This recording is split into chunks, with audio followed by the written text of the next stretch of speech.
The federal government's aspiration to boost domestic utilization of gas in Nigeria has received a boost, with President Muhammadu Buhari performing the flag-off of the construction of the 40-inch by 614 kilometers AJAOKUTA-KADUNA-KANO gas pipeline project. Now expected to be completed within a 24-month timeline, the project is a section of the Trans-Nigeria Gas Pipeline, TNGP, with capacity to transport about 2.2 billion cubic feet of gas per day. Experts believe that the development will reduce the quantity of gas flared in the country's oil fields and thus improve air quality. Beyond the environmental gains associated with the project, it is also expected to provide gas for power generation and for gas-based industries that will complement development of new industries. And what other benefits await Nigeria and Nigerians when the project is completed? This and more will be the focus on Nigeria Today. Welcome to the program. I'm Victor Azu.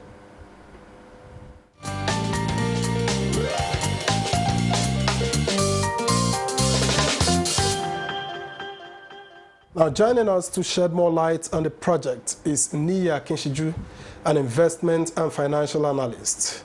It's good to have you join us. Thanks so much. It's a pleasure to be here. All right.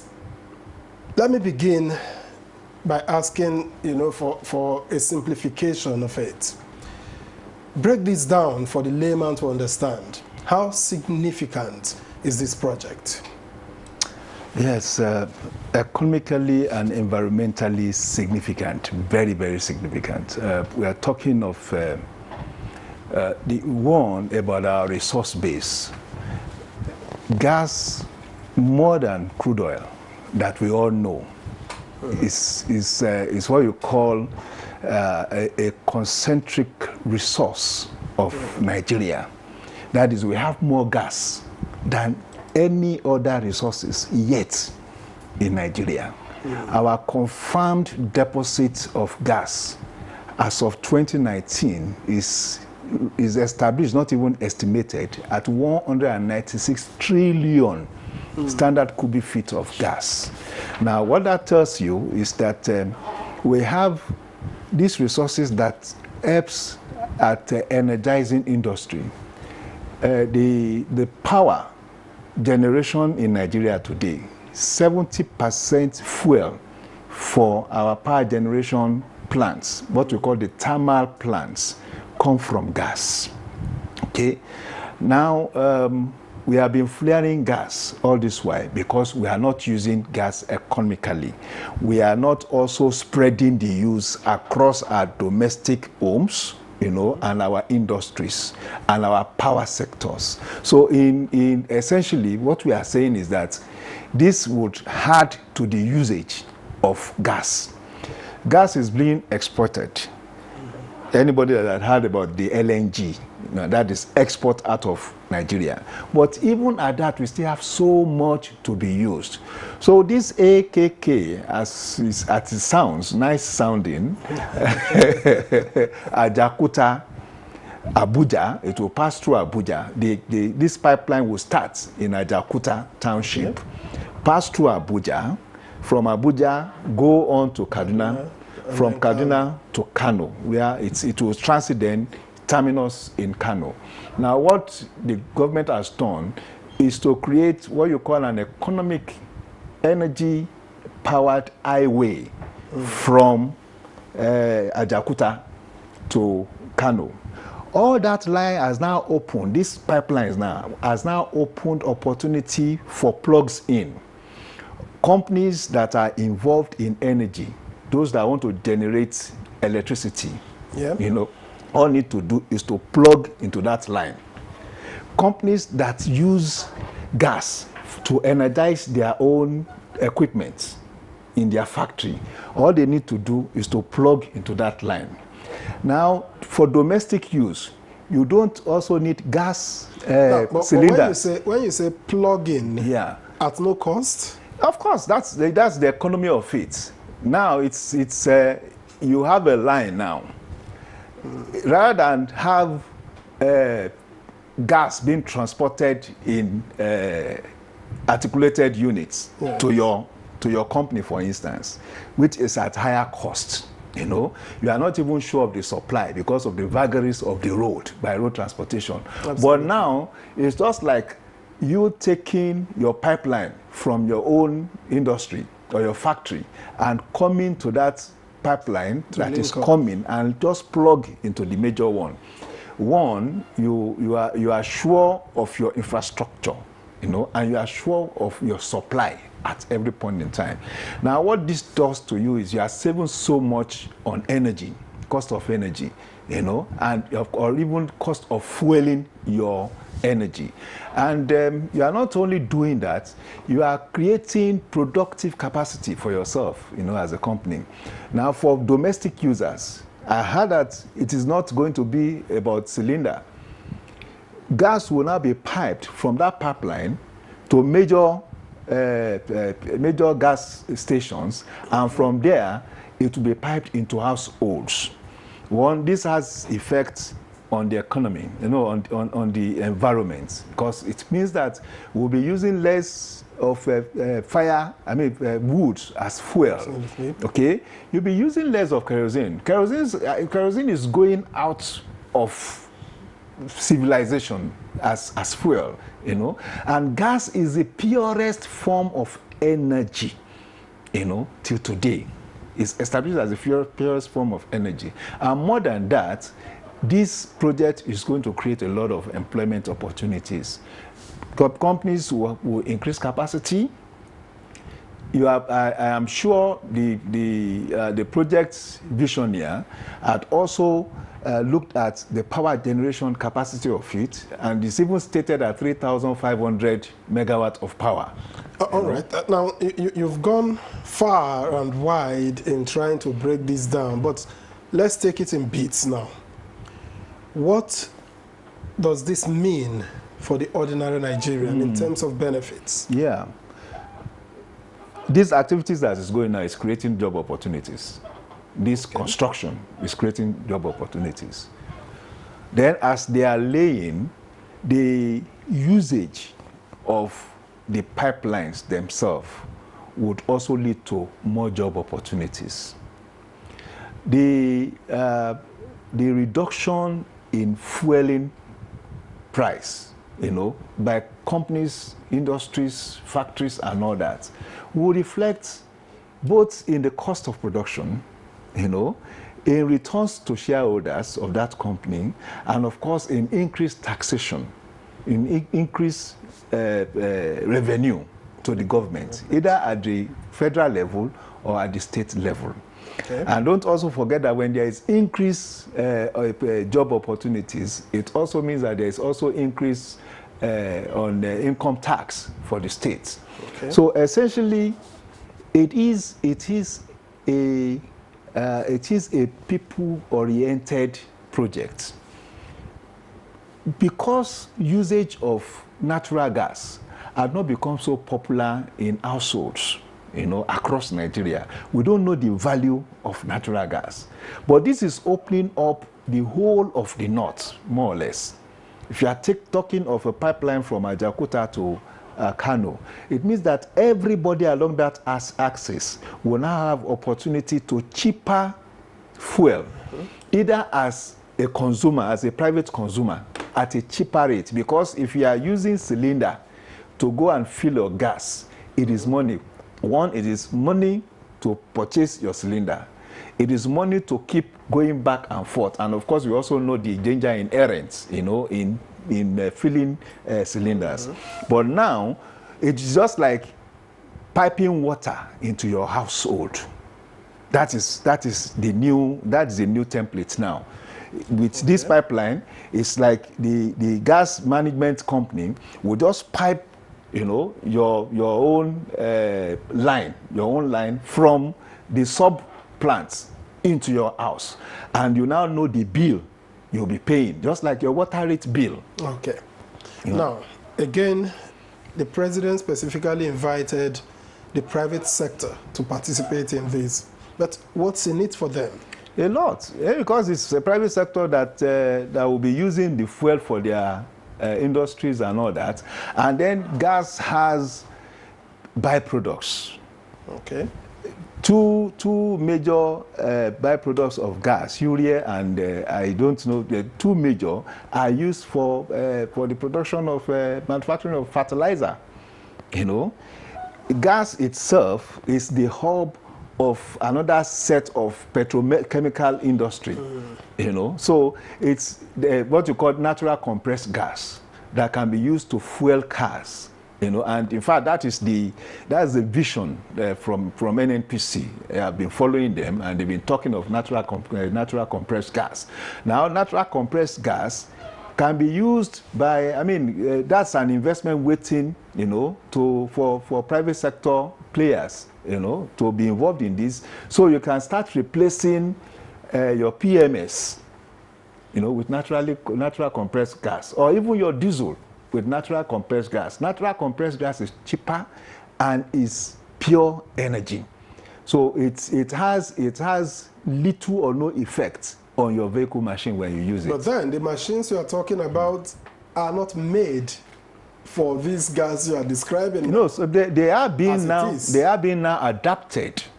Most vehicles can be adapted to natural because if you have a generator that uses petrol at the moment, you don't just go and you know, fill gas into it and expect it to give you results. Well, it depends on the use you are looking at. If you are looking at industrial use of power, it is cheaper to use gas to fuel your generator. Okay. On the industrial level, and that is why you have many factories, especially those who are in the Ikeja, Ilupeju axis of Lagos industrial estates in Lagos. Yeah. They've been using it, you know. So it's not new. It's not exactly new. So what we are saying is, in the Kaduna-Kano axis, we used to have huge industrial complexes that actually crashed because of challenges of power. So with this gas pipeline, that's a major solution, you know, for these industries. So it's one, we are talking of cheaper fuel costs, and most generating plants, and I'm not talking of I better pass my neighbor. I'm talking of sometimes modular generating plants, or plants that are as big as 10 megawatts, you know, that companies run themselves. They will prefer to use gas than fuel, than diesel or PMS, you know. So because it's cheaper. Now, all those industries that had folded up, I can tell you that 60% of the reason they folded up that time was because of cost of energy and even access to energy, you know. So now this is providing opportunity to energize that sector, you know, to energize those industries. So you energize and resuscitate those industries. As you are resuscitating those industries, new factories are also joining in, you know. You know how many textile companies used to thrive in the Kano hub? More than 200 before 1996, when the decline started, you know. So if you now have opportunity of latching on onto this cheap fuel, and I'm saying it is fuel. We should of course, fuel is a generic name. Exactly. So it is fuel. It is cheaper for them to use. It is easily accessible by this pipeline. And when there's that resurrection, employment is created. More people will be employed. You know, nothing is as good to the average Nigerian man or woman than employment, because the truth is that we have issues with employment as of now. So what the government has been doing, to my mind, is that at every point in time when a project is being considered, there is an attachment to the potentials of the employment opportunities inherent in that project. Okay. And that is what we have with the pipeline now. All right. Now, next I'll be asking you, because I've been wondering what the descriptions of roles will be for both the Ministry of Petroleum and the NNPC. But we'll be talking about that after this time out. We'll pause here now for a break, and when we return, Nigeria Today continues.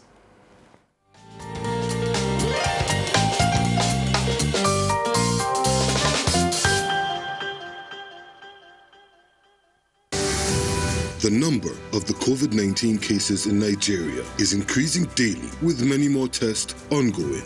The battle of testing, isolating, treating, and attending to the affected persons rests heavily on the shoulders of our health workers, constantly putting their lives on the line and at risk to contain this virus, save and protect the lives of millions of Nigerians. To these health workers, we at the Nigerian Television Authority, NTA, on behalf of millions of Nigerians, say a big thank you for all that you have done and are doing. To the security agencies enforcing the lockdown and every other frontliner, we say thank you for putting your lives on the line to save ours. There is no amount of words that can quantify our gratitude. Thank you. This message is brought to you by the Nigerian Television Authority, NTA, Africa's largest television network.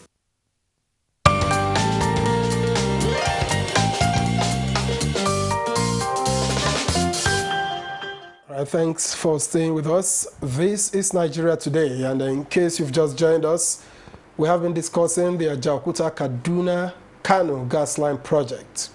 And Niya Kinshiju, investment and financial analyst, has been with us. Now, I was asking earlier, what is the role of the Ministry of Petroleum on one hand, and then the NNPC on the other hand, in all of this? And then you talked about employment generation. Will the jobs be direct or indirect? Of course, you have direct and you have indirect. You know, as the laying goes on, we are talking of a $2.8 billion worth of projects. People will be employed, you know, to lay and be part of the laying. So that is employment. That is direct employment generation. You know, I think so far close to 400 people have been employed directly. Engineers and of course middle class and low level laborers have been employed. Now, we are talking about 4 states: Kogi, Niger, Kaduna, Kano, plus the FCT. Individuals along that line will be employed. That is one. Then 2, the users of this gas along those pipelines would also now start increasing their economic activities. And in doing that, they will need to employ people. You know, that is employment generation. I want to imagine that just by the vision of laying these tracks, those 200 plus textile factories that are more or less moribund in Kano State alone. We are not talking of Kaduna, we are not talking of Kogi, you know, and so part of Niger State. In Kano State alone, if those companies are revived, we are not also talking of other forms of segments in the economy. We used to have textile, we used to have the leather industry, you know, we used to have the juice industry and all that. In Kano State alone, the revival of that will also lead to direct employment, you know. Now, what you mean by indirect employment is that the users, those who are employed, what they also need, you know, to use, there will be some other people that will now provide it to them, you know. That is your indirect employment. So I am looking at nothing less than 10 to 15,000 employments here, both direct and indirect, over the next 24 months. That is huge, you know, given the kind of challenges we are facing now. Now, talking about the regulatory agencies, it's the same ecosystem. Both the Ministry of Petroleum Resources and NNPC. The Ministry of Petroleum Resources is the principal of the NNPC. But the NNPC is actually the major player on ground, responsible for supervising and, of course, for collaborating with our international partners. Don't forget, it's a collaboration between China Exim, you know, and the China, two Chinese companies, you know. They will be under the direct supervision of the NNPC that is responsible for the technical aspect, you know, in the within the Nigerian sovereign aspect of this business. So what we are seeing is direct regulation, okay, in the relationship between the ministry, the NNPC, and of course the Chinese counterparts. All right. Now, one thing though that you haven't talked about is the export capacity. When this is completed in the next 24 months, as you know, indicated, is it likely to improve Nigeria's export capacity? Well, this is not yet targeted at exports. We have our LNG exports, but it is also a phase. This as it is described, is part of the Trans-Nigerian gas pipeline, Trans-Nigerian gas pipeline. Don't forget that we have pipelines from Forcados landing in Lagos, you know. One even lands in Kaduna, you know. Okay. But this one is also now taking off from the heart of Nigeria itself, from AJAOKUTA, which is the heart of Nigeria. Don't also forget that AJAOKUTA needs a lot of fueling, you know, and that is why it's going to start off there in AJAOKUTA, gas fueling from there. Then what we are looking is at the Trans-Sahara, you know, gas pipeline. It is most likely that the extension of the Kano pipeline, you know, eventually will be to start targeting its landing in Algeria, okay, which has been on the plan. That it's been there for more than 40 years. But we can see the realization. Now I can see the realization. Yes, we are looking at the Kano terminus, but beyond Kano, in another 3-4 years, we should be looking at, okay, taking this pipeline beyond Nigeria, you know, with the vision of landing in Algeria. So that is export, and we are the largest reserve of gas, you know, anywhere in Africa. So we would be supplying all countries along that line, all through to Algeria. So that's a huge. All right. Now, by the potential. way, seeing that this project cuts across, you know, states, what is the role of the state governments in all of this? Are they in any way collaborating with the federal government? They are. You would observe that at the commissioning, each state governor was responsible for commissioning the hub in each state. The state governor of Kogi was responsible for cutting the tape in Kogi. Okay. The same with Kaduna and all that. So there is a responsibility for that.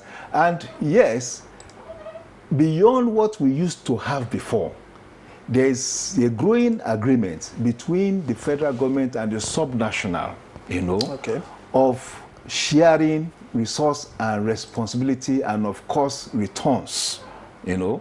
Don't forget that its lands belong to the states. Okay. In our constitution, land belongs to the state. So it is the state that is donating the land that the pipeline will pass. So in essence, there will be a rent that each state will be collecting, and that translates to a huge revenue too, you know, okay, for the state. The pipeline is an economic pipeline. You know, right, the rent is charged on it. Well, I'm told I don't have much time, but I don't want to leave you before I ask this. Yeah. Maintenance culture is one problem Nigeria has. Quite briefly, can you tell us, is this not what can be done to ensure that this doesn't go the way of other projects before it, well, in terms of maintenance? I think contemporary technology is going to be applied. I have just 30 seconds. Okay, contemporary technology is applied there. You know, as the pipelines are being laid, they will be laid with monitors, so that at any point in time when there is an issue, you know, the monitors will alert the engineers that are responsible for maintaining the pipelines. All right. Niyi Akinshiju, investment and financial analyst. Thank you for your perspectives. Thanks so much. My pleasure. All right, Nigeria Today is live every weekday at 7:30 in the evening, and you can watch this and other editions of the program on www.youtube.com/NTA News 24 Hub. My name is Victor Azu. Thank you for your time.